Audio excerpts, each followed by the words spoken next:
Finally, in this edition, we look at the contributions and achievements of softball extraordinaire Churchill Tenor Knowles. This is a Chucky Beat production.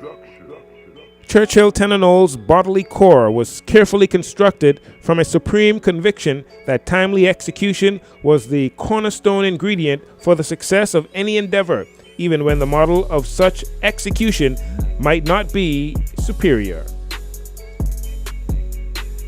He therefore supported the position of one general patent that constant planning to properly execute was more important than having a good plan to execute.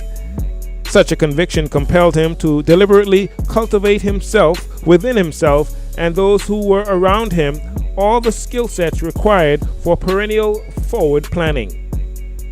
This was the hallmark of his softball presidency, which advanced the Bahamas to unprecedented heights of excellence in the world rankings of international softball.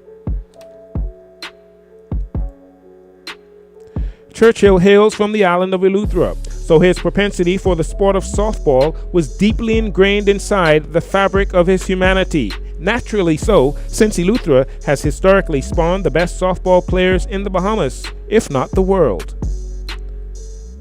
Churchill Tenor Knowles played against the best in Eleuthera, so when he migrated to New Providence, his preparation for success had already been refined, fortified by a faith deep enough to drown even the devil himself. Further refinement was to occur, however, for in the immediacy of his new environment was a picturesque softball park whose quality and upkeep rivaled any that had been available to him and his peers on the island of Eleuthera. Churchill knew it as Garfunkel Park, named after its owner, and it accommodated a very competitive, well-organized league.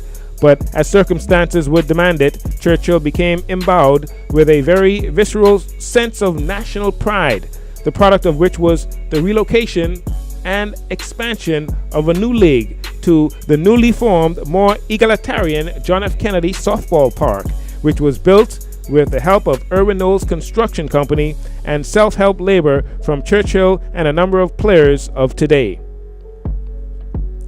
This venue was subsequently to become the very place where we produced the golden era of Bahamian softball, when the Bahamas was rated as high as third in the world, just behind the United States and Canada. Churchill Tenor Knowles was the driving force behind all that progress, and so it remained until he migrated to Grand Bahama, where he officially became president of the Bahamas Softball Federation.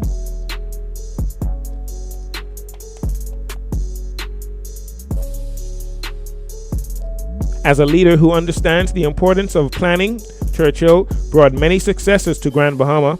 He established the Grand Bahama Games, and he led Grand Bahama in its defeat of New Providence in the 4th Bahama Games in 1998.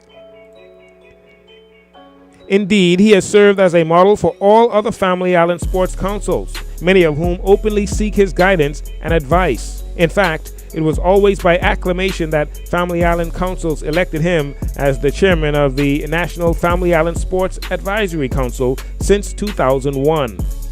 Among his other important credentials is the fact that he was the first Bahamian to be inducted into the International Softball Federation's Hall of Fame, paving the way for many others to follow. Bahamas Softball Hall of Famer Churchill Tenor Knowles.